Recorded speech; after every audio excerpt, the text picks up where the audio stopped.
for their lives after a savage assault on travellers on a train heading for London. 2 individuals are in police custody.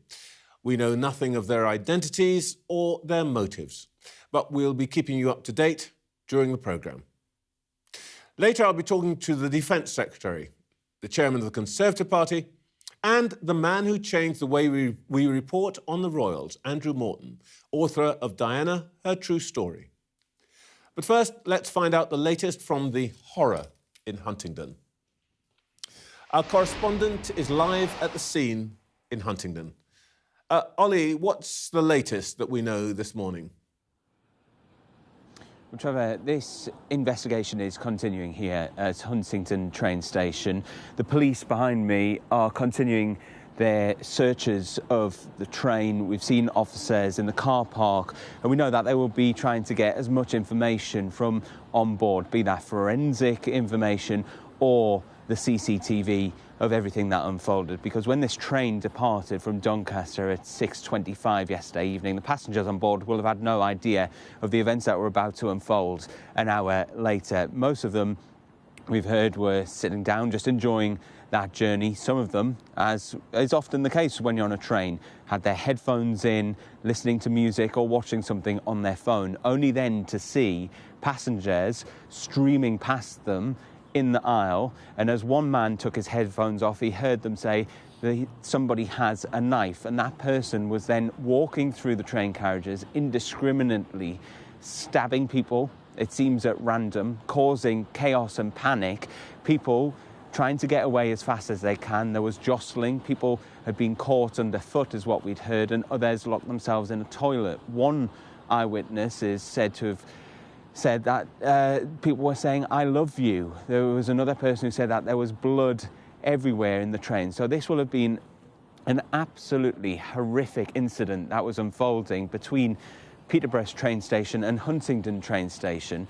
And although the alarm was raised with the train driver, that person could not do anything apart from get the train to the nearest safe point, which happened to be here at Huntingdon train station, which also luckily happens to be right next to Cambridgeshire Police headquarters.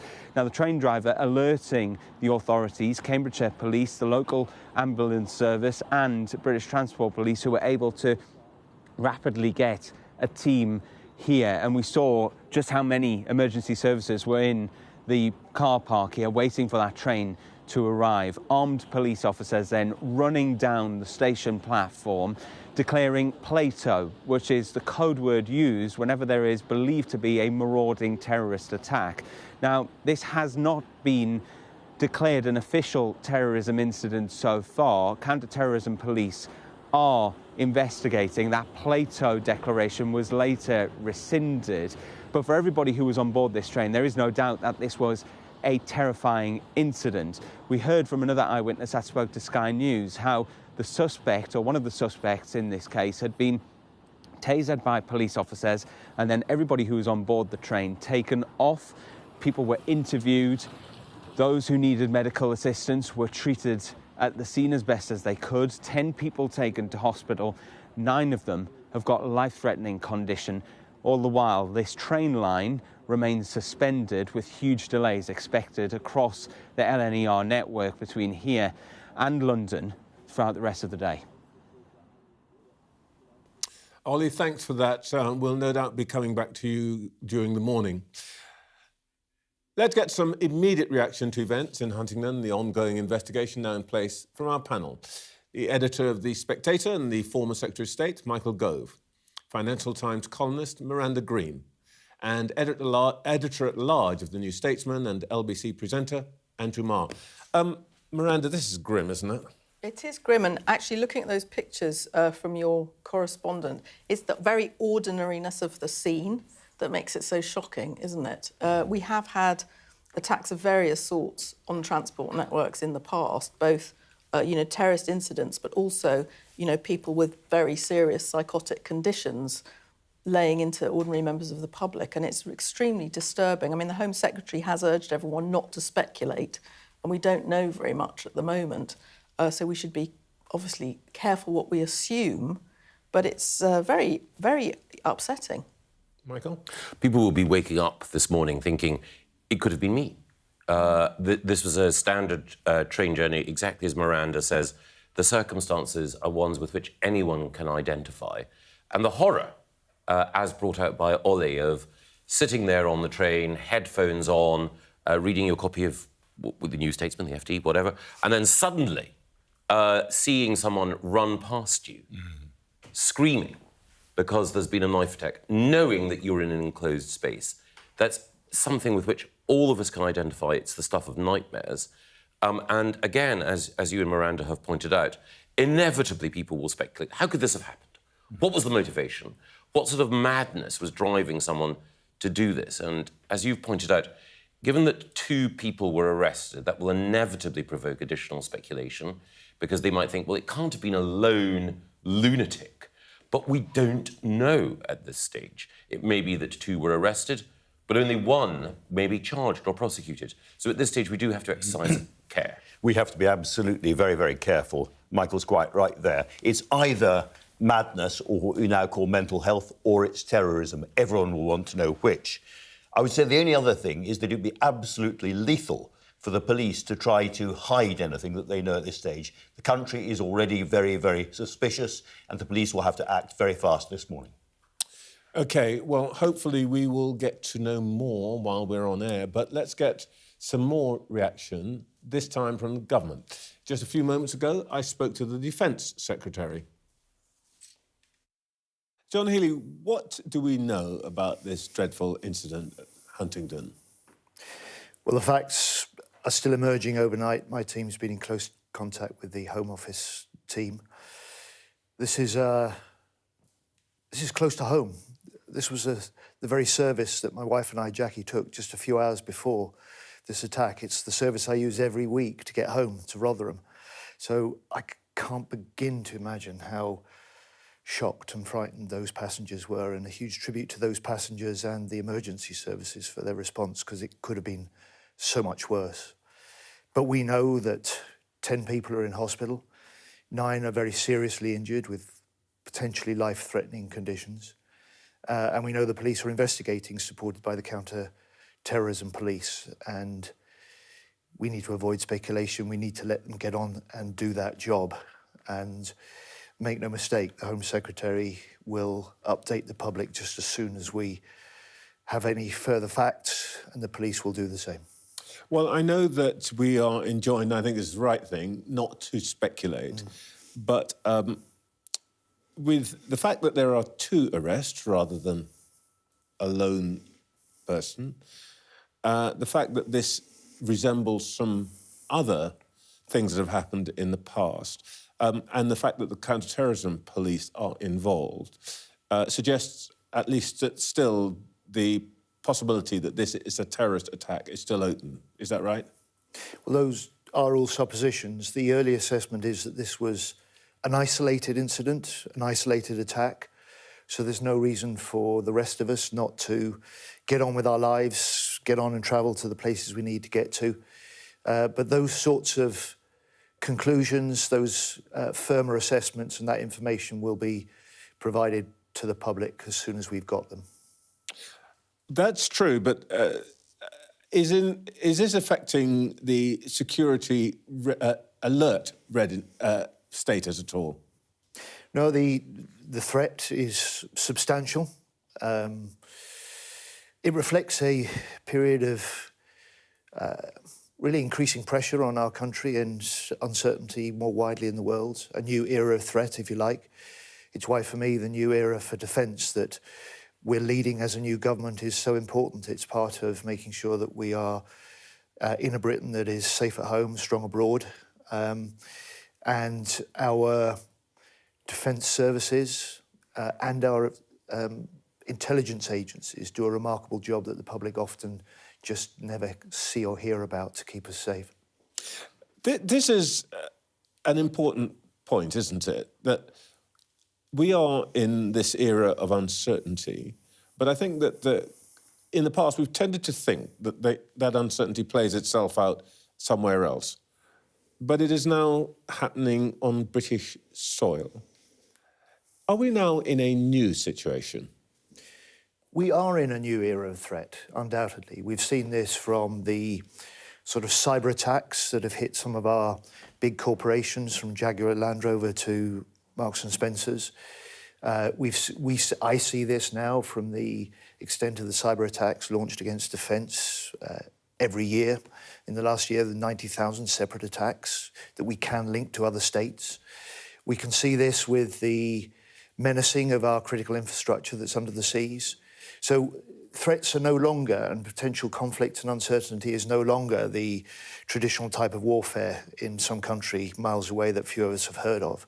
And that's really why it was so important as a new government. We commissioned the Strategic Defence Review. We published it in June.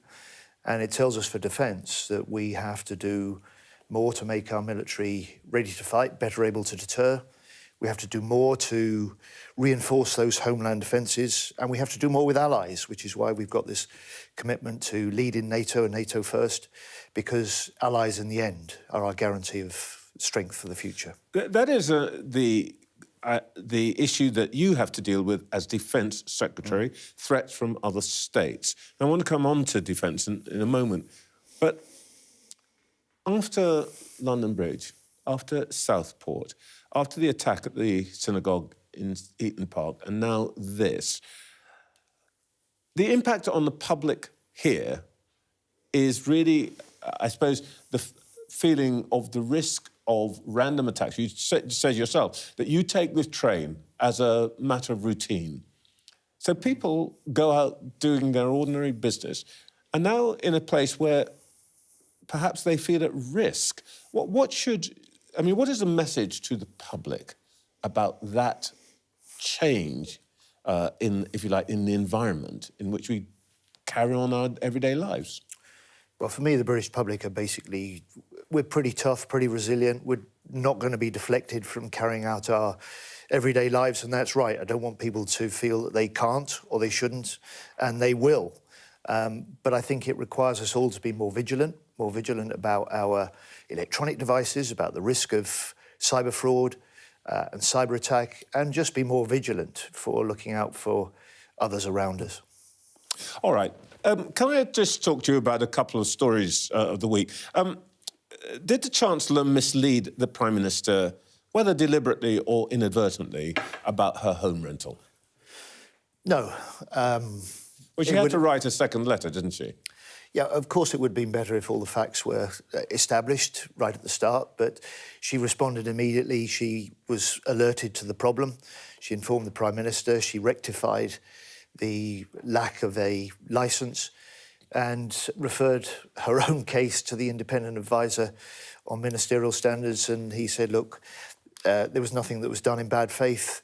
There's no further action needed, and that remains the Prime Minister's view. I was struck, though, by the tone of the Prime Minister's reply to her second letter, in which he basically said, it would have been a good idea if you'd sorted it out and told me the whole truth in the first letter. I mean, in the past, that would have been pretty much grounds for resignation, wouldn't it? No, of course it would have been better if they'd managed to get all the information together in one go, but I think she wanted to act immediately, which she did. And you can't make I really don't think you can make comparisons with the past. I mean, if you look at what happened under the Tories, you had the independent ethics advisor saying that someone like Priti Patel had breached the ministerial code. Boris Johnson refused to take any action, and it was the advisor that resigned and lost his job. Well, you see, I let you go through that, John Healey, because on all those cases, you know what you would have been saying? Resign. You would have been saying, and you did say, shout at them across the dispatch box, one rule for them, one rule for everybody else, time to resign. How come it's so different for when you make pretty much the same level of error? Totally different. The independent advisor in a case like Priti Patel said she'd breached the ministerial code. The independent advisor in Rachel's case said, look, this was inadvertent. Priti Patel was cleared. Angela Rayner, Louise Haigh, they've had to resign. Tulip Siddiq, Rushanara Ali. Come on. These things happen in government. You know, you remember the 13 years of a Labour government. The test is how a Prime Minister responds. And at the outset of this government, Keir set new standards for ministerial conduct. And he gave the independent advisor the way, new powers. And the way he is responding is exactly the reverse of the way he wanted the Tory Prime Minister to respond. He would say, week after week, why is that person still in office? Get rid of them. You're weak. Why isn't he getting rid of his Chancellor? Because the advisor has said there's an inadvertent error, there is no cause for further action. Okay. The Prime Minister is taking his recommendation, and this is an independent advisor with new powers because of a new Labour government and a Prime Minister determined to raise the standards in public life that people have a right to expect of us all. All right. Standard in public life. Will the government legislate to remove Andrew Mountbatten Smith from the line of succession? I beg your pardon, Andrew Mountbatten Windsor. Sorry, Smith is the ordinariest name I could think of. Andrew Mountbatten Windsor. Look, in all the actions the government is taking, and this is largely for the royal family, we're being guided by the judgment and decisions of the King.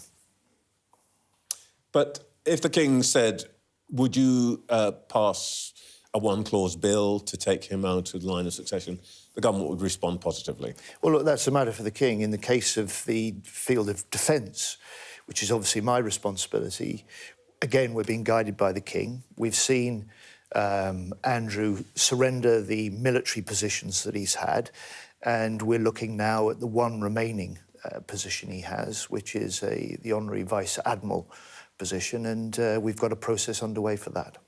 Oh, when you say the process underway, what exactly is that process? And by the way, would you personally, to be honest, like to see him out of all of these positions, including line of succession? Look, my personal view is really neither here nor there. He has, we've seen him surrender the range of military positions that he had, which are proud positions the royal family occupies, and those who serve in the regiments, the squadrons that have our royals at as their figurehead are very proud to do that. And there's a remaining Vice Admiral position that we're being guided by the King, and we're now looking to remove. All right, look, the reason I dwell on all of this is, in a way, to talk about the mood of the nation as we approach the budget. Your colleague Wes Streeting last week said that there is a growing sense of despair in Britain. Do you agree with him? No, I don't actually. Look, there's a sense of times are still tough. There's a sense of impatience for the sort of change that people voted for 15 months ago. But people are recognising there are more appointments in the NHS now. They're recognising, particularly if they're low paid, that they've had a record increase in the wages. They're recognising that we've had 5 interest rate cuts since the election. And in my field, they're also recognising that this is a government, for instance, this week, delivering an £8 billion export deal for British fast jets to Turkey, and that's going to support 20,000 jobs over the next few years around the UK. So they can see a government, not just in the Treasury, but in other departments like mine, looking to drive economic growth, because in the end, that's going to make the difference to their living standards. Well, I hope you're told the Health Secretary that. Let's just fast forward through the bit where you say to me you're not going to second guess the Chancellor. But let me ask you whether when the Chancellor puts forward her budget, let me ask you this. Labour promised not to increase income tax, not to increase national insurance, not to increase VAT. Does the government and Prime Minister still stand by those promises? That's a pretty creative way of saying, John Healy, what's the content of the budget in 3 weeks' time? It is. No, it isn't. I didn't ask you anything about what the budget would say. I asked you, let me repeat, Labour promised not to increase income tax, not to increase national insurance, not to increase VAT. Does the government and Prime Minister still stand by those promises? Look, I did 5 years as a Treasury Minister. I did a number of budgets, autumn statements, finance bills. Every budget, it's what a budget does, looks at tax and spending. And what this budget will also do is look at what we're doing to drive economic growth, because in the end, that's the way that we lift the country and people's prospects for the future. Yeah, we've known each other a long time, and you know what I'm asking you. I'm putting to you the words of your own manifesto and I am asking you whether you stand by the manifesto today, Sunday, the 2nd of November. And that's for the budget, and that's for the Chancellor to announce at the end of the month. So what you're actually telling me is that right now you can't say with any certainty that you stick by your budget, by your manifesto promise. No, That's what you're telling me. I'm telling you that it'll be the Chancellor announcing the measures in the budget at the end of the month. I have not asked you about the budget at all. I've asked you about the thing that you put to the British people, whatever it is now, 15 months ago, and whether you still stand by that promise. What I can tell you is that you will see this budget building on what we've done already in 15 months as a government, sticking to the fiscal rules because that's the way that we can lower borrowing costs in the long term, taking measures to help people with the cost of living pressures that they face, but above all, looking to drive stronger economic growth in the economy because that's the thing that has hobbled Britain for the last 14 years of the Tory government. OK, you know, back in July, the Prime Minister... you lot cheered like nobody's business when asked the same question, and he said, yes. Ha, got you, Kemi. This week, he couldn't repeat that, and you now can't repeat that. So I suspect most of the country will take that as, no, we're not going to stick to our promise. Well, that's clear. Look, we're 3 or 4 weeks away. No decisions have been taken. I haven't asked you about the budget. Even the Office of Budget Responsibility hasn't produced its final figures. But what we do know, is that they now see the deep damage and scarring to be much more serious than previously thought. A combination of years of cuts, COVID, and a really slow economic growth over 14 years. So there are consequences. Things do change. And we'll have the announcements that are needed to deal with those challenges in the budget. The only reason I'm hurrying you along is that I want to be fair and ask you about your own announcement today. You're promising... Keen to do it. Let's move to it. Yeah, you're promising new housing for veterans. When you were last in that chair, you told me that the Ministry of Defence was going to make some space, disused bases available for illegal immigrants. Who's going to get the accommodation first, veterans or illegal immigrants? Now, let me come to asylum seekers separately because what we're making today is not and tomorrow we will set out a defence housing strategy, isn't for veterans first and foremost. It's for those who serve in our forces now and the families support them. Yes, you're correct. Forgive me. And this is the biggest change in commitment to armed forces housing for nearly 50 years. You've seen, in the first 6 months of this government, us put an end to the biggest failed Tory privatisation and buy back 36,000 military homes into public ownership. Now we're making the investment, £9 billion over the next decade, to bring those homes up to scratch. And at the same time, we're going to be supercharging the development of new housing, including for veterans, including for those who serve on surplus defence land for the period ahead. So that means that we can upgrade 9 out of 10 of the family homes that our military use. We can likely rebuild 14,000 of those. And we can put an end to the Tory scandal of military families living in homes that are damp, mouldy, leaky, the very last thing our service personnel should expect and deserve from this country. May I just ask you quickly one last question? This is perhaps a slightly personal question. As you know, my family comes from Guyana next to Venezuela. President Trump says he's prosecuting a war against drugs in the Caribbean, and there's some suggestion that he might invade Venezuela. Would we support that invasion? Look, that's a matter for President Trump and the US. I'm willing to take him at face value for what he's doing at the moment and the action he's taken, and we'll keep in close contact with him. Oh, so we might be open to support in the way we might have done in the past if there were some invasion against the Maduro regime? I can't see any circumstances in which he's likely to ask for our support, but we are where we are at the moment, and President Trump says he's waging a war on drugs in South America. John Healy, thank you for your time this morning. Thank you. OK, back to our stellar panel. Michael Gove, Miranda Green and Andrew Marr. Can we just say some wrap up, if we may, for the moment on the issue in Huntingdon? Andrew, I thought it was quite chilling to hear the Secretary of State say he himself would have been on the same train yesterday. And I wonder about the psychological impact of all this on the public. I think the country is very, very jumpy at the moment. After all the knife attacks you were describing them, listing them earlier on, I think people are really, really concerned, really worried. They desperately want to know who's responsible for this. As I said earlier on, the police have to act very, very quickly. Michael?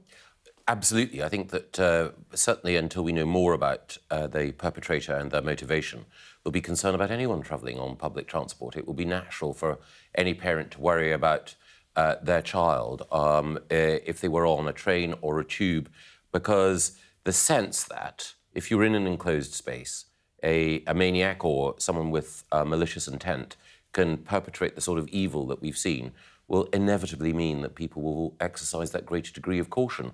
And that is what, some of those people who think about perpetrating violence of this kind want to see. OK, Miranda, we're now approaching the budget, November 26th. And it seems to me there are two elements here. First of all, in a moment we'll talk about the substance, what she might not do. And John Healey was suitably opaque on that. But before that, let's think about the context. Rachel Reeves has to stand up in the wake of her own small difficulties this week. What did you make of that? Well, when you were sort of saying to John Healey, do you agree with Wes Streeting that the country's in a mood of despair? My immediate reaction was it's probably more like the government is slightly in a mood of despair, because they reel out the list of what they think they've achieved since, winning their landslide. None of it's going over with the public. Labour's poll rating is not just dismal, but at historic lows. And their conversation with the public has gone really wrong. And so now all eyes are on Rachel Reeves, who's going to have to deliver an even more painful message to the public at the point where they would really like to be saying something that, increased sympathy of the ordinary voter for Labour ministers and their dilemmas. But she is stuck because, as you were implying with your line of questioning, either they think about breaking some of those manifesto promises not to raise any of the main sources of taxation, or they have to try and rely on borrowing or, swinging cuts across a public sector that they were elected to repair. Because, the fiscal rules are incredibly important. Bringing down borrowing costs when we have this level of debt means you have to take the fiscal rules and the market's reaction seriously. It's actually almost the most important thing over the 5 years. But the public didn't vote for that. The public voted for a repair of the public realm. So at the moment, they're kind of pleasing no one, and she's got to stand up and work her way through that. Michael, it's part of her problem that there's both the message and the messenger. Is she, a credible messenger is a crass way to put it. Is she affected by her regard with the public? Undoubtedly. I do feel sorry for her, but there have been serial examples of events that have occurred that have undermined her credibility.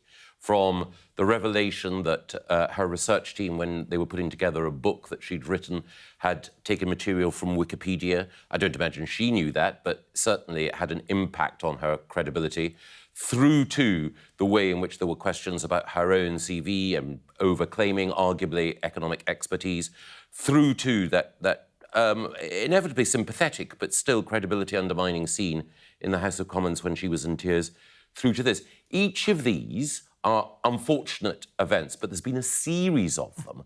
And as I say, I do sympathise with the position that she's in, because being Chancellor of the Exchequer is a uniquely challenging job, particularly when you have colleagues who will be very jealous about their spending departments and reluctant to concede to cuts. But the country will think, well, we were told at the time of the general election, no tax increases. Rishi Sunak told us before the election that there would be. It seems as though it's Rishi who was right and Rachel who was wrong. And this is the crucial question, because in the most recent case, it's Nick Joinsley, her husband, who seems to have been responsible for the delay that everyone's talking about. I really do not think that this is a resigning matter. However, if she decides, rather than put up lots of little taxes, a bit of this, a bit of that, a little bit of fiscal drag, a little bit of insurance, here and there, she has to break one of the manifesto promises and raise income tax, then that might well be a resigning matter. Well, we'll have lots more to talk about on that in a moment, but it is now 9 o'clock. You're watching Sunday Morning with Trevor Phillips. 9 people are in hospital with life-threatening injuries after a stabbing attack on a train that was stopped at Huntingdon in Cambridgeshire last night. A man with a large knife was detained by police with tasers. 2 people have been arrested. The Defence Secretary has told this programme that the attack is shocking and the facts are still emerging. We're hoping to get an update from police soon and we'll bring you that immediately live. Well, let's get some more reaction to those events in Huntingdon from the Conservatives this time. I'm joined now by the party chairman, Kevin Honningrake. Good morning. Your reaction to that news? Very shocking and devastating for the families, and it's right that we don't speculate in terms of the motivations, but also right that we pay tribute to the emergency services for all they did. But for those passengers, the ones directly affected, the ones fighting for their lives, the ones who will suffer the psychological consequences of this being on that train, it must be absolutely devastating.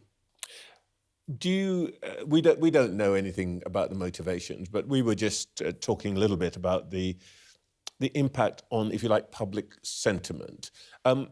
What do you think your constituents are going to feel now about going about their ordinary, everyday business?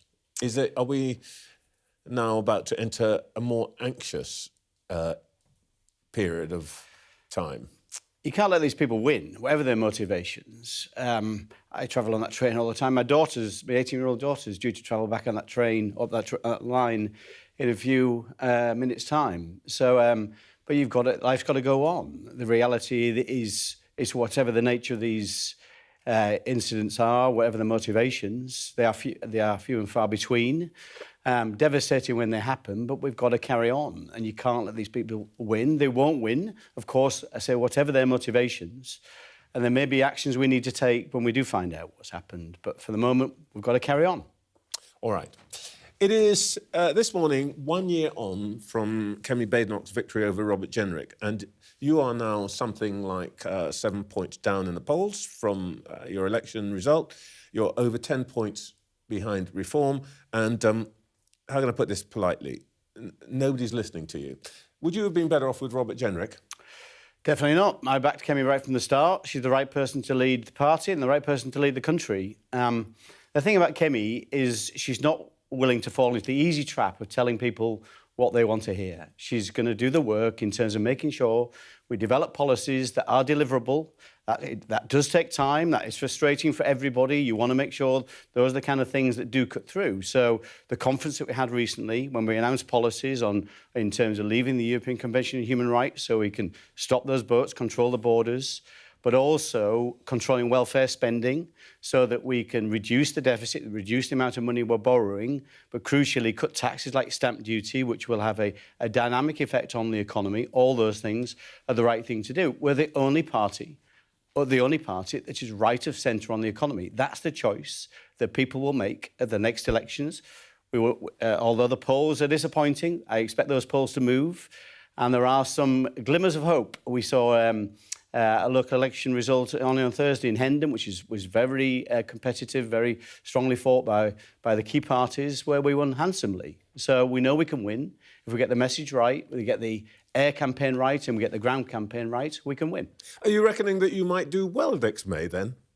I hope we'll do well. Our intention is to do well. You may be the only person in the country who thinks that's going to be the case. I don't think that's right. There's lots of optimism amongst the party, the people who are on the ground. We are seeing a change. I think the conference was a key moment, and I think that key moment went very well.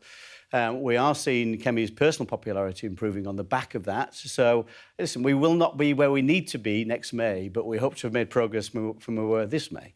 But look, here's I guess, your problem. Labour has lost pretty much half its support from last July, but July 24. But the people who are deserting Starmer aren't coming to Kemi Badenoch. They're going to Nigel Farage and Reform, to Zach Polanski and the Greens. And probably, if Mr Corbyn ever gets his act together, some of them will go off to him. What is it that you're doing wrong? Well, it depends who you talk to. Some of the people who voted, I saw the survey on that, some of the people who voted for Labour last time are coming to Conservatives. There's not undoubtedly more when we go into the other parties. That would be a nature of those kind of people's political philosophy. But the people we really want to speak to are the true Conservatives that have lost faith in us. I understand why they did. We had many successes in 14 years, but we failed on some very important issues, particularly on migration and not controlling welfare spending, those things particularly. But we need to make sure that people understand that Kemi is a completely different type of leader. She's a very strong leader, and that's the reason I backed her. I worked for her minister in Department of Business and Trade. She means what she says, and she says what she means. On the, if you like, the issue that people have been talking about this week, the royal story, do you think that Andrew Mountbatten-Windsor should be removed from the line of succession? And would the Conservative Party support such a parliamentary motion? So my view on this, I mean, Andrew's 8th in line to succession of the monarchy. Parliament's got many better things to do than to legislate for something that will never happen. Andrew will never become the king of this country. So why would we spend time doing that? I'd rather do things that are really important to people in Parliament. That's why you go into politics, to try and fix things for people. Cost of living, making sure we have that strong economy, those strong borders that we've set out to make sure we have. So those are the kind of things that I'd like to see this government focusing on, and certainly us as an opposition focusing on as we move forward. One last question, really, which is more, if you like, a broad question. One of the key pillars of Conservative belief is the strength of British institutions. Many of the institutions that the party prided itself on preserving and supporting, I'm thinking about the church, I'm thinking about support for strong borders, elite universities, now the monarchy, have all suffered a real decline in their popularity, support and significance. Is the Conservative Party the next establishment domino to fall? I don't think so at all. I think our message is people, at the end of the day, the facts of life are Conservative. I think we are principally a Conservative country. So I think it's fair to say we lost sight of some of those values in recent years. I think we've got a leader now that believes in those values and will stick to those values when we govern. That's the most difficult bit. But Kemi's strong. She's got the backbone we need as a leader in this country. And I think you can see what happens when you don't have a leader with that kind of backbone. I really think that the message that we have, the values we hold, are the right ones for the British people. Kevin Hollerich, thank you for your time this morning. Thank you, Trevor.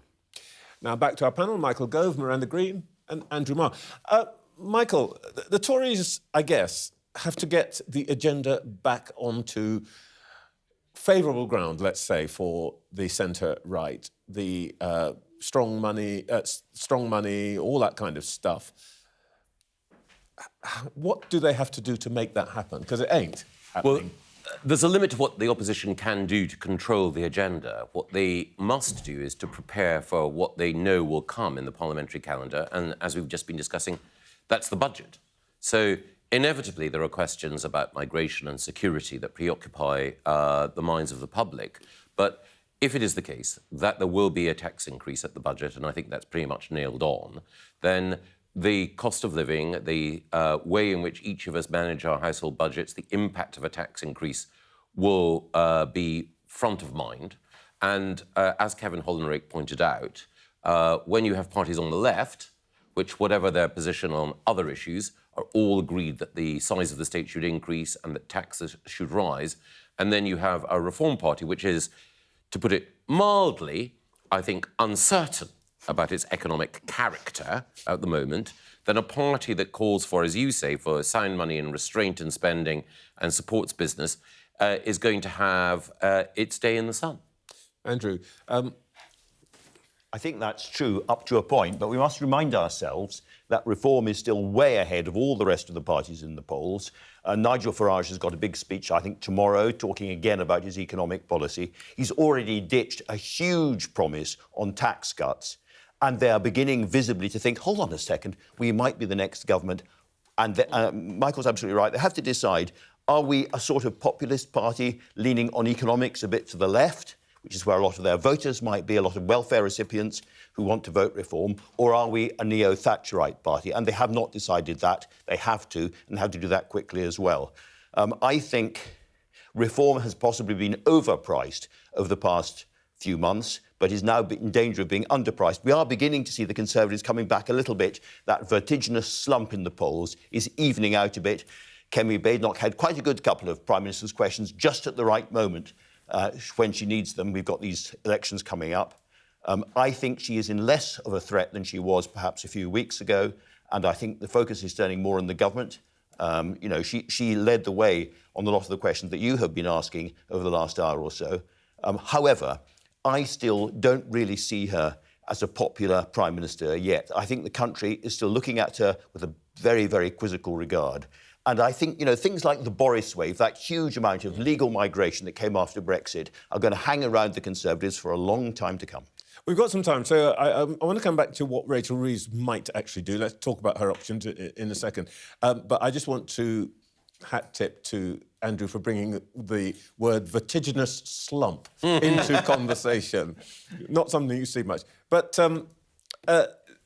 let's have a look at where we are, Miranda. As Andrew said, Reform UK still way ahead. But what's more interesting and actually pretty much unprecedented, I think, in my time reporting politics, is blue, red, gold, whatever, yellow, orange and green, pretty much in the same place. What does this do to our politics? And what actually does that do to a government which has got to try and navigate this?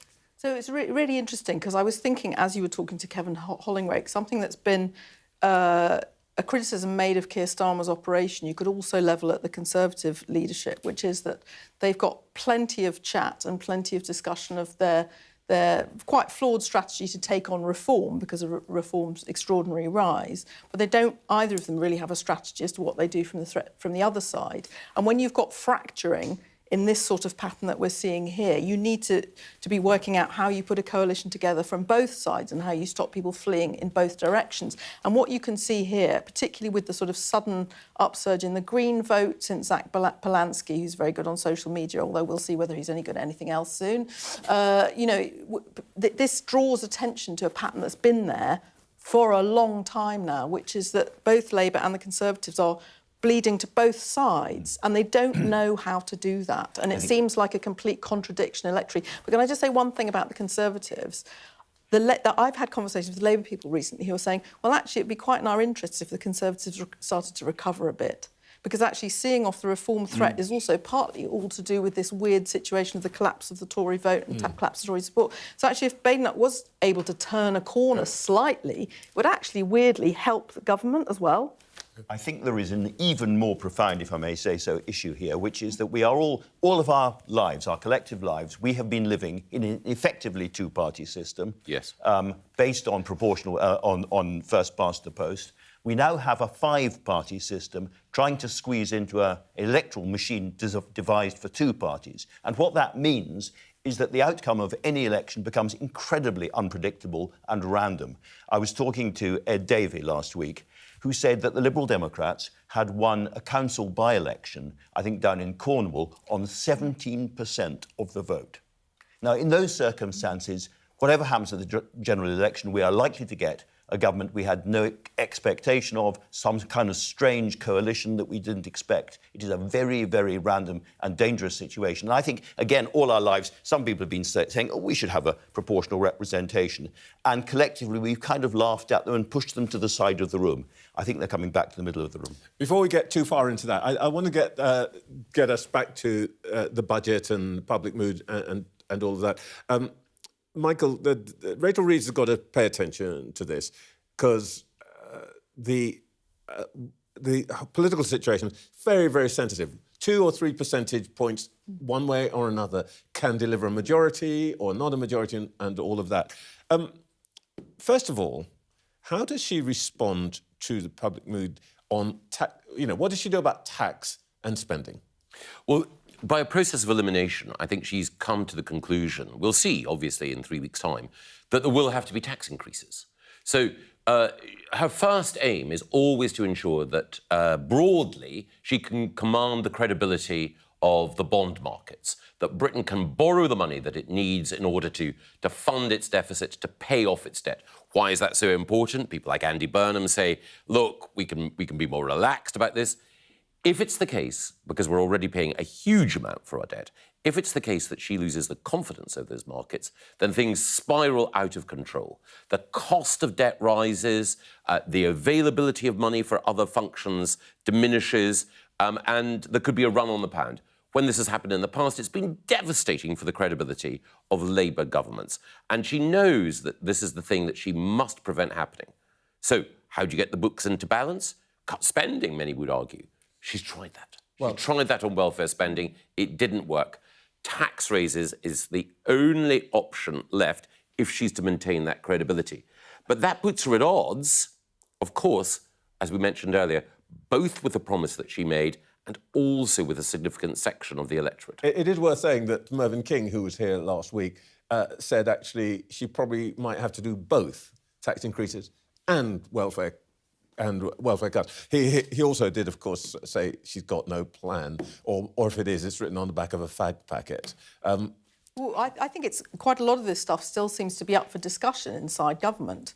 You know, and those in the Treasury, you know, who live and die by their slide rule, you know, that's also going to be the case for Rachel Reeves, as Michael has said, because of how closely we're now watched internationally in terms of our credibility. But I think on the tax rises, it's really interesting because it is going to be a question of who feels the pain and whether people feel under attack from the Chancellor and her announcements, or whether they feel, OK, this is a necessary step. And also how much the government as a whole then kind of owns the pain that they're inflicting and manages to explain why. So I'm not sure about this theory that it's all down to Reeves and then if it goes wrong, she can be sacrificed, because this has to be the whole government's position and they have to lean into whatever they decide to do on budget day or they're lost. We should certainly talk more about that because what I do know is that there is a live conversation going on at the heart of government about whether to avoid lots and lots of individual small tax rises which could cause huge problems in different parts of the economy, or we've seen the farmers, we've seen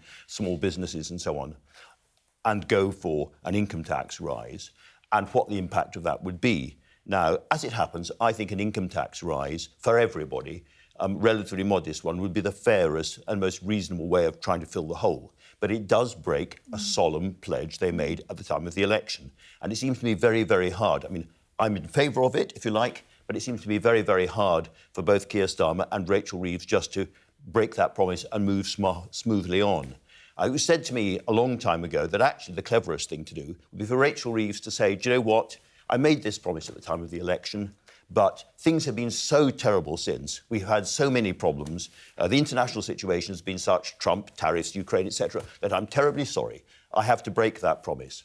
But I'm an honourable... But, Trevor, I'm an honourable politician, and therefore I'm going to stand down tomorrow as Chancellor of the Exchequer. Oh, wow, OK. Oh, no, but then look, how would the markets react to that? I mean, is that a reassuring... He's even harder. He's even harder. There's Pat. This is quite tricky, because she did actually say... on my slide rule. She did actually say a version of that a year ago when she said, it's all terrible, you know, we came in 3 months ago, we've just discovered that there's terrible debts everywhere and it's just ghastly. So I'm going to have to do this horrible thing that I did promise I wouldn't do, but I promise I'm not going to come back for more.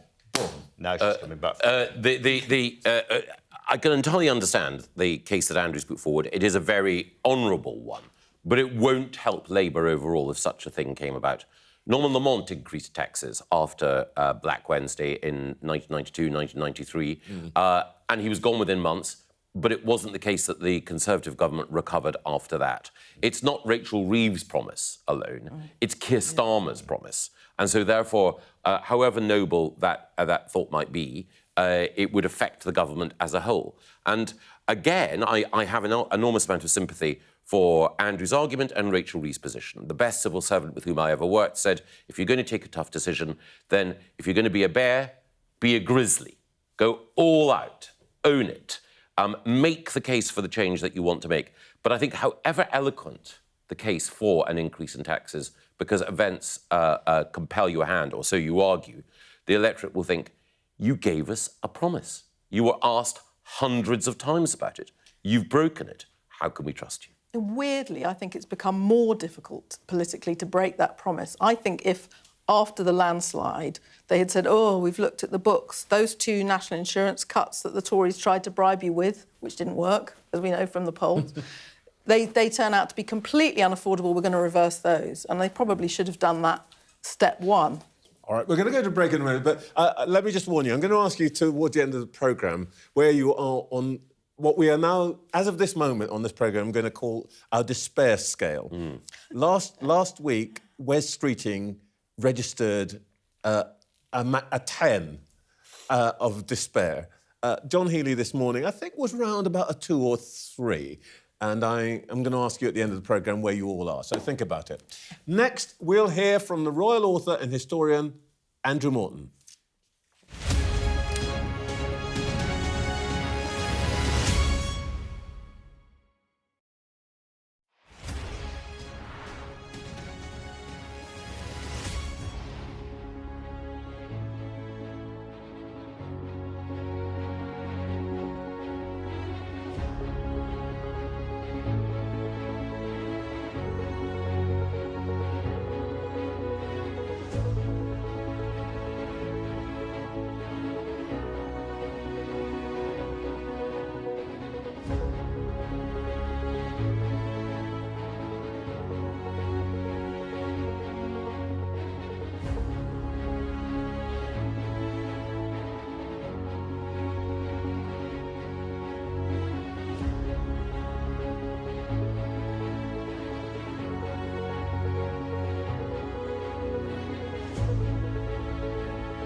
There's always more to the news than a headline. We want to discover, to delve a little deeper, to find out what's really going on. Explanation, analysis, the people at the heart of every story. I'm Neil Patterson, and this is the Sky News Daily Podcast. So, by the end, we'll hopefully all understand what's going on in the world just that little better. Available wherever you get your podcasts. I'm Stephen Murphy, and I'm Sky's Ireland correspondent based here in Dublin. The waters of Ireland and Britain should be home to great white sharks. If there are great white sharks in this area, there's no reason they wouldn't come here to feed. It's basically a buffet on a beach. This could be not only a record-breaking storm, but potentially the most dangerous storm ever to hit Ireland. What might happen if Russia attacked the UK? This is clearly an enormous show of force. It is definitely out of the ordinary. We ran a war game with former ministers back in the hot seat. Ben Wallace. Amber Rudd. Jack Straw. It's the kind of war game that's genuinely tested inside government. The Russians are signalling that there may be an attack. Russia knows our weaknesses, but do you? I'm Deborah Haynes. From Sky News and Tortoise, this is The War Game. Listen wherever you get your podcasts. I saw police being forceful, pushing young men and women to the ground as they made almost 100 arrests. Will the cold affect your voters? Well, we have a lot of tremendous support. What country are you From the UK. Okay, we don't give a crap about your opinion and your reporting. Why don't you go back to your country where you have a major migrant problem? I'm Martha Kellner and I'm Sky's US correspondent based here in Los Angeles.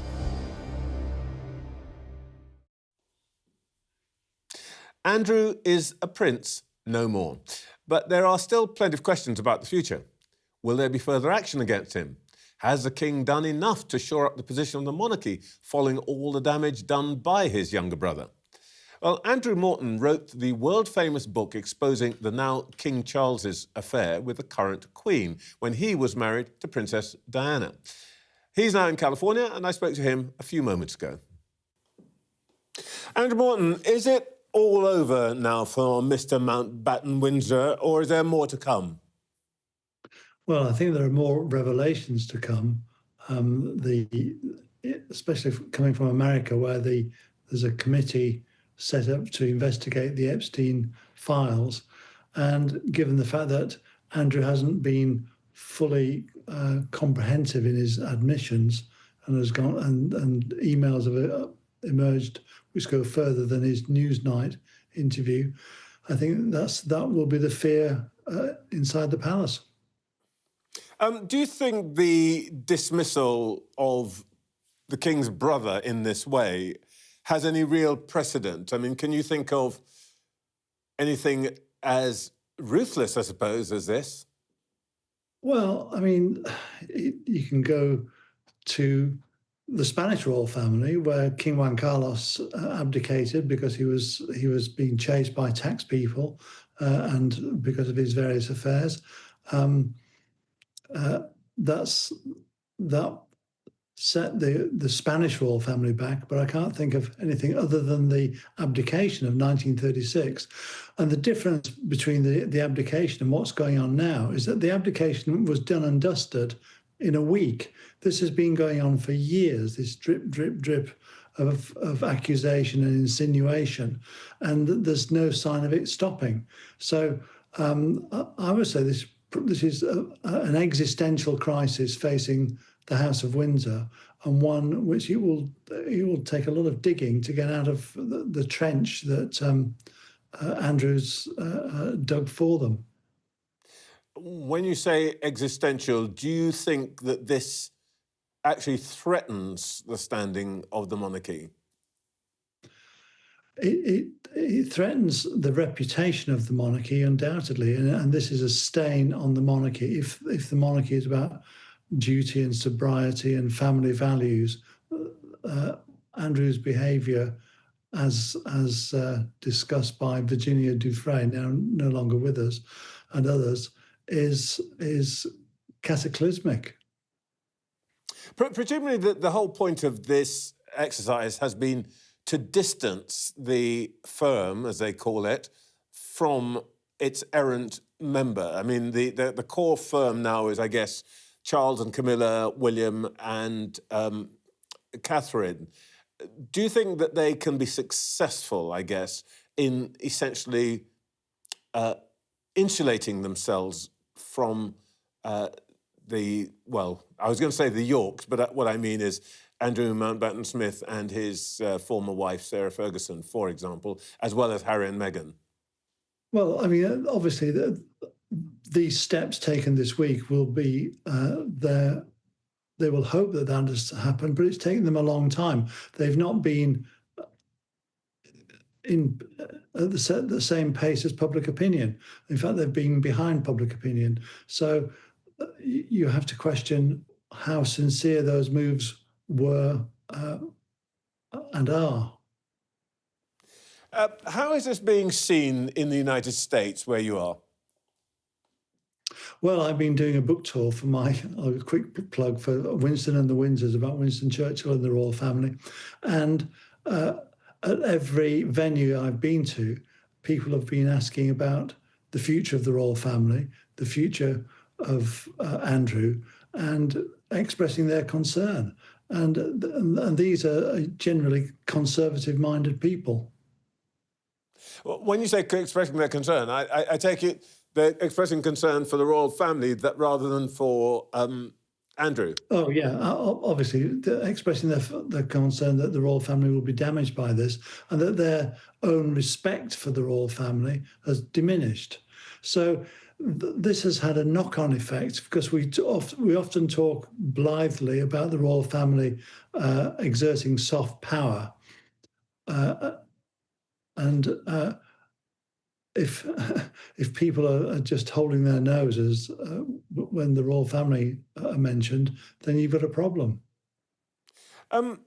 You wrote a book about the Duke of Windsor after the abdication. What do we expect Andrew to do now? Will he just disappear from public life, or will he come up at family events? What happens?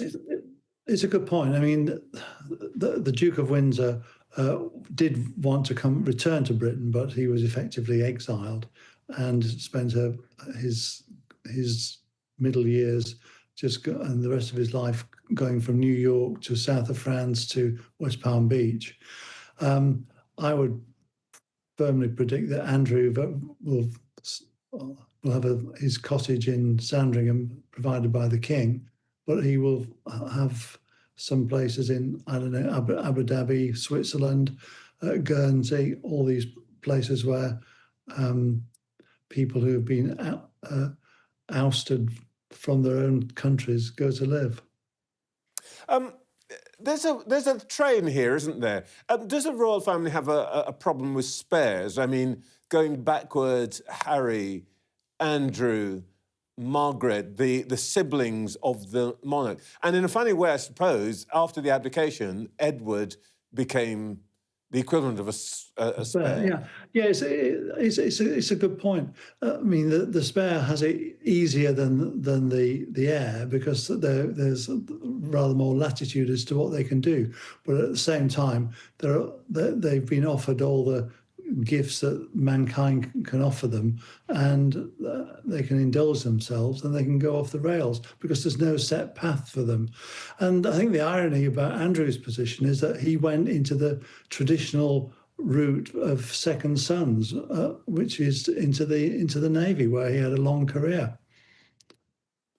I suppose I have to put to you this, Andrew, that a lot of this is your fault, really. Before your book, Diana, Her True Story, the media was to some extent self-censoring. I mean, many people think that actually all of this would never have been reported until you, I guess, drew the veil away. Did that book change the relationship between monarchy and the media? And if so, for better or worse?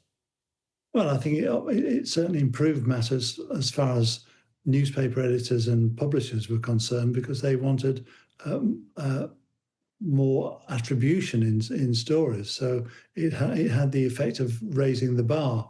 But then, of course, if you add in the phone tapping scandal, the Levinson inquiry and so on, and the defanging of the tabloids, you have a very different landscape here anyway, in spite of my book, Diana, Her True Story. I suppose finally, Andrew, is the decline of regard for the monarchy, or I suppose some people would say the fact that we can now see behind the curtain, that there's a light shining, is this in the end dangerous for the country as well as the monarchy itself? Yeah, I think that's a good point. I think that the monarchy is a very positive addition to our foreign policy. And if you have a monarchy which is no longer respected, then you've lost an arm of policy that would be very useful.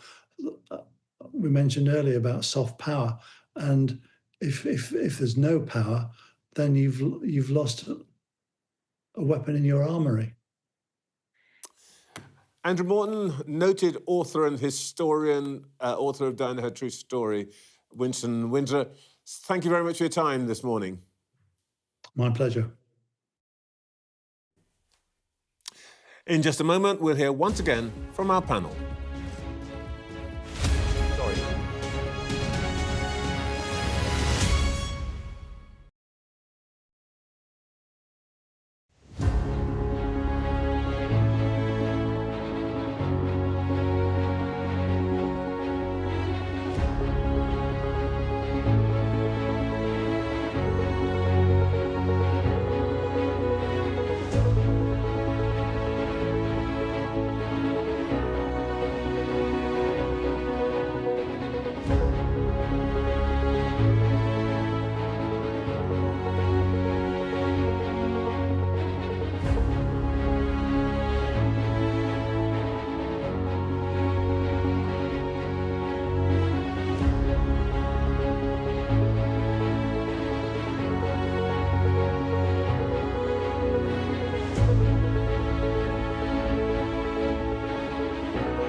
What might happen if Russia attacked the UK?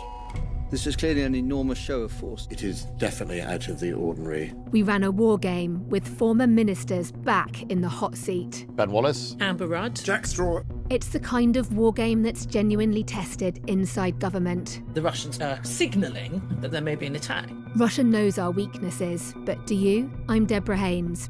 From Sky News and Tortoise, this is The War Game. Listen wherever you get your podcasts. Back to our panel, Michael Gove, Miranda Green, Andrew Marr. Look, I can be quite high-minded and say, oh, the royalty is all sort of irrelevant and we should be talking about important and serious things. But actually, this is quite important for the country. People feel they've got some stake in it. And I'm very struck by what Andrew Morton was saying about the way that the relationship between media and monarchy has changed. But he seems to think that there's more to come.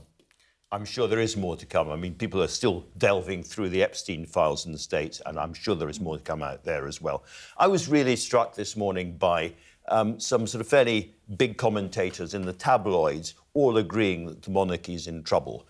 We've got Peter Hitchens saying that in the Mail on Sunday, and Tony Parsons in The Sun asking a really interesting question.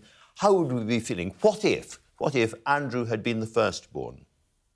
What would be the condition of the monarchy today if Andrew had been the firstborn? And there is a cracking story I have to read to you from the same newspaper by Ingrid Seward, the royal writer, who says that when Andrew was 5, he was down in the guards area below the palace, where the troops are. And the grooms there really hated having him around because he used to tease and torment the dogs, and he would occasionally kick a passing guardsman who couldn't respond back. But when he started to swipe the horses, they lost their temper, and they grabbed him and they threw him into a huge pile of horse manure and covered him in horse manure. And he was writhing in this, and he got out of it eventually and ran up the hill shouting, "I'm going to tell my mummy on you. I'm going to tell my mummy." And there is something rather kind of eloquent about that story, I think, this morning. Positively Freudian, Michael. Yes, I think that the point that Andrew makes, and indeed that Tony Parsons makes, what if Andrew had been first in line to the throne? What if he had been the heir? Well, we have a precedent, obviously, with what happened with Edward VIII when there was an abdication. That had huge ripple effects, but it was also the case that the monarchy survived. And we have real-time examples in other countries, not with one with a monarch in Spain, King Juan Carlos, and also with the Norwegian royal family, where many of those close to the throne have been involved in scandal. And there's been an effort to contain and to ensure that the institution transcends the individual. I think that the strongest argument for the monarchy, and I think there are many strong arguments, are should we contemplate the alternative? And once one begins to contemplate what the alternatives might be to our system, then they all look, I think, less attractive than the stability that the monarchy brings and the familiarity that it provides as an institutional bulwark. Well, I don't know. President Gove could be... I think you've made the argument for the monarchy for the next 100 years.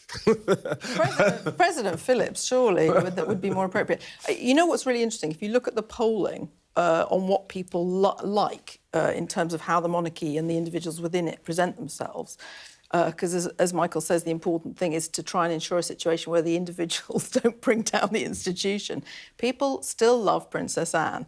Top comes, William and Kate, who have done an painfully controlled exercise in a little bit of modernisation to look like an ordinary family, except, of course, they're not at all, but whilst maintaining a cloak of total silence where they feel it necessary. But people, in at number 3, I believe, is Princess Anne, who never says or does anything. And that's probably what people want. And that's what the Queen was so good at, is never, ever, becoming the story in politics, right? When you become the story, you've got to go. Andrew's become such a big story, he had to go. So I think that's really significant. We want the royal family as a sort of background, bastion of stability, but we really don't want this. But I have to say, I think this story is about something completely different. I don't think this is a story about the royal family. This is a story about sex crimes against underage girls. And in the same way that people don't like grooming gangs, they don't like people in the establishment feeling entitled to, exploit and traffic young girls. And I actually think it's quite weird the way we've, as a country, got distracted into a huge conversation about the future of the monarchy, because I don't think that's what this story is fundamentally about. I have to say that I have resisted my own inclination to point out that we are spending enormous amounts of time and energy and so on this particular phenomenon. When you talk about grooming gangs, we are talking about tens of thousands of British children, and something which is not historic, but which is happening all around us today. All around us today. Epstein was running an international grooming gang. Yeah, but you know, what we know is that paedophilia is carried on in British boarding schools, in churches, in mosques, in synagogues, and in private homes all around the country. And I think there is a great danger in thinking that you can put Prince Andrew on the top of a pile, you burn him to death, and you have resolved the problem in some sense, because you certainly haven't. But I thought your point was very, very interesting about the royal family as well, because we really notice bad behaviour in the royals, but we also notice good behaviour. And you know, the members of the royal family who do well do get a lot of credit. And although, you know, there is a lot of hostility to the royal family in all the papers, imagine trying to get rid of it. Imagine how much of the country's attention would be taken up for years and years about talking about nothing else. All of the problems that we've been talking about earlier on around the budget, low productivity, we'd be talking about nothing except the royal family. That's not going to happen, but we are going to be have a pub.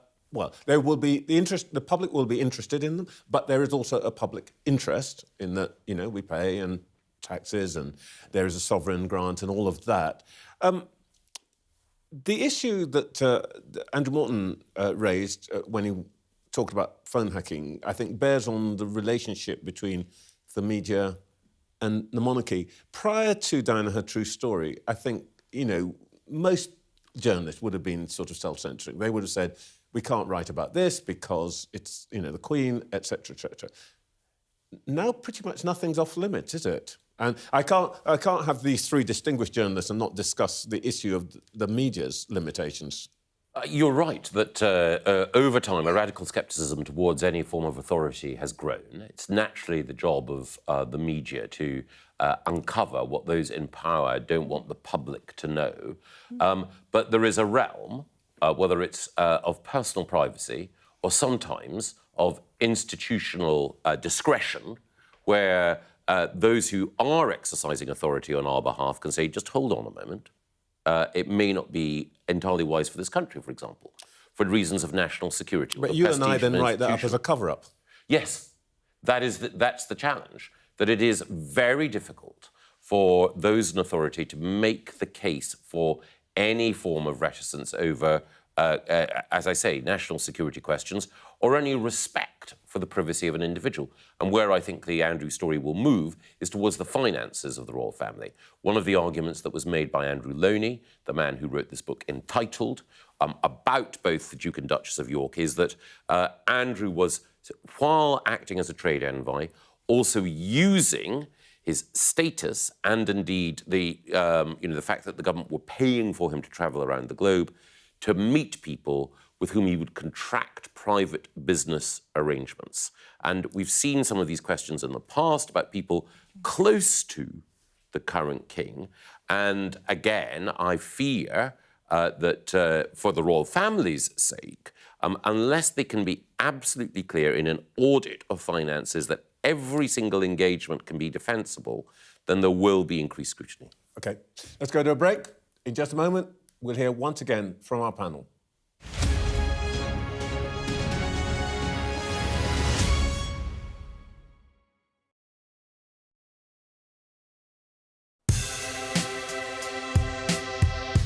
I'm Martin Brunt, and I'm Sky's crime correspondent. My most memorable story was, and still is, the disappearance of Madeleine McCann. Please, please do not hurt her. Please give our little girl back. It's a case that has shocked, puzzled, and divided the public like no other. We aim to be the best and most trusted place for news. The story is really one of vast numbers of Unite the Kingdom supporters turning out and taking the police by surprise. I remember the grimmest case. the Soham murders of schoolgirls Holly and Jessica. I felt I can't undo what's happened, but I can help explain it. Ian Huntley was arrested and charged within a fortnight of the murders. Jihad al-Shami, the suspected Islamist terrorist who murdered Jews on UK soil. My biggest challenge was to persuade a jailed diamond thief to answer my letters. Martin Brunt, Sky News, at the Old Bailey.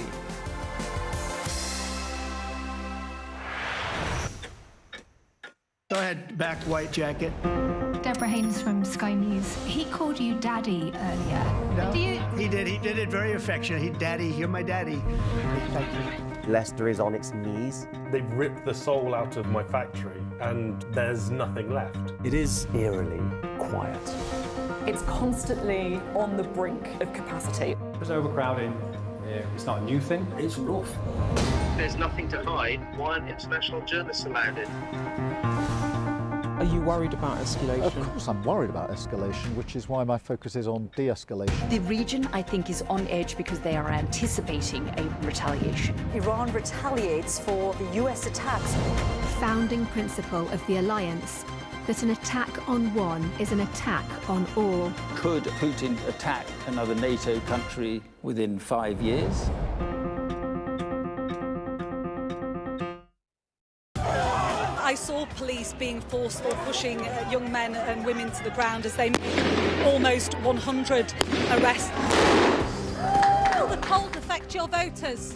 Well, we have a lot of tremendous support. What country are you From the UK. Okay, we don't give a crap about your opinion and your reporting. Why don't you go back to your country where you have a major migrant problem? I'm Martha Kellner and I'm Sky's US correspondent based here in Los Angeles.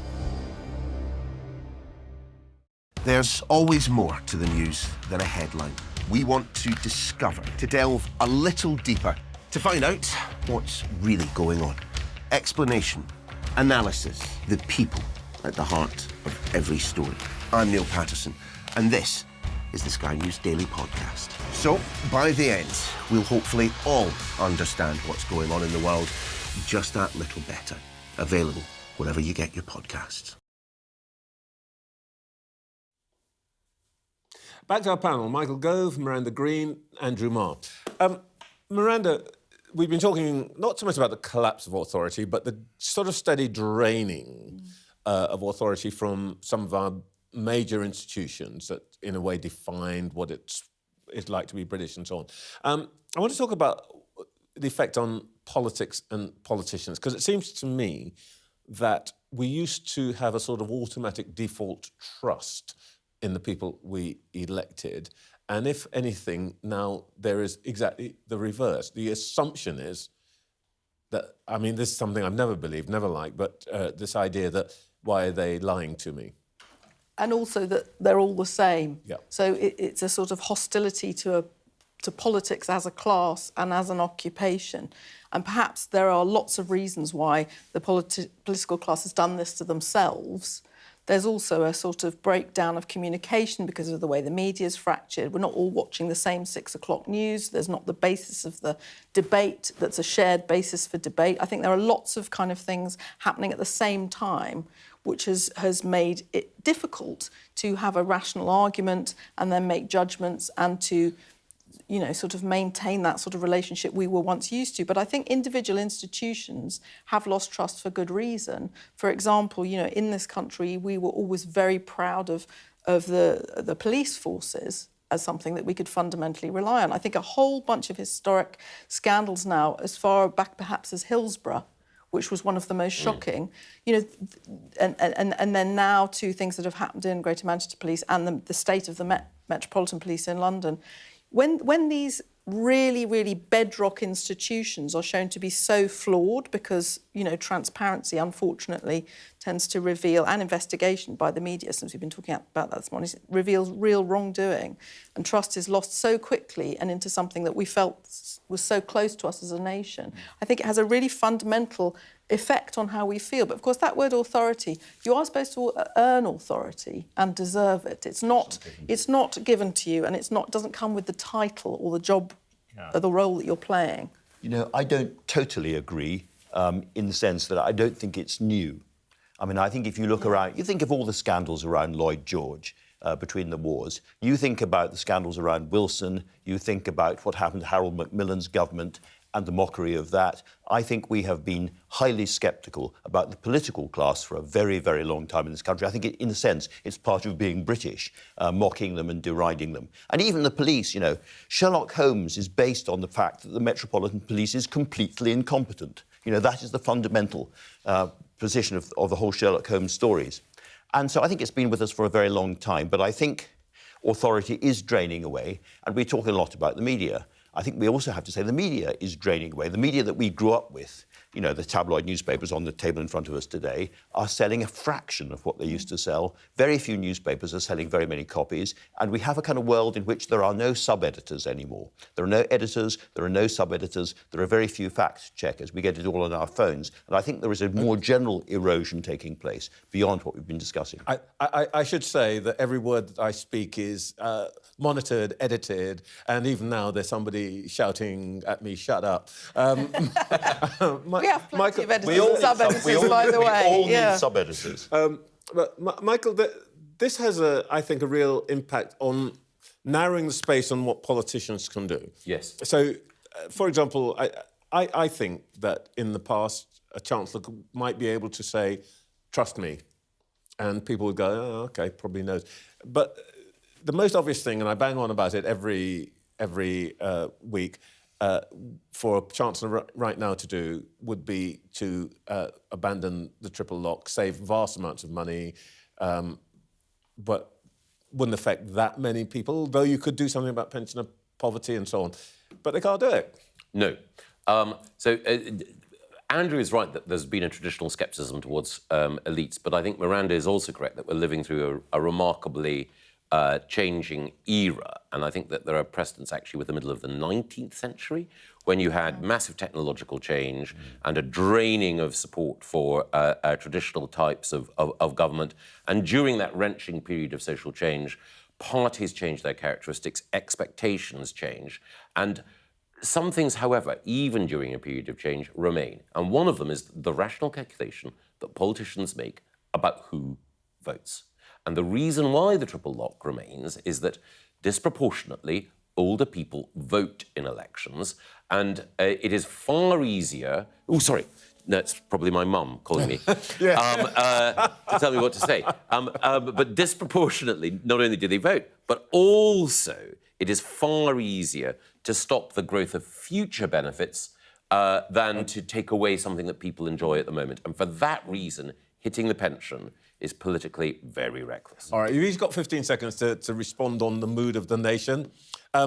Wes is at 0 on the despair, 10 on the despair scale, I beg your pardon. John Healey, let's say for the sake of argument, is at 0. Quickly, which end of the scale are you? So the higher up, the more despair, is Correct. that right? I'm 7.5. Well, I'm a cheery 4 to 5. 3, despair is a sin. Yes. And the most important thing is, if you start talking about despair as a political leader, you fall into the pit that Jimmy Carter fell into when he talked about malaise in the 1970s. I think you've got to have a degree of pessimism of the intellect, but you need optimism of the will. Gramsci. Exactly. Yes. We had to get an Italian commie in here somewhere. All right, look, thank you very much. We're going to hear an update from the British Transport Police on the Huntingdon train stabbing at 10 a.m. Stay with Sky News for the latest in just a very few minutes, and I'll see you next week.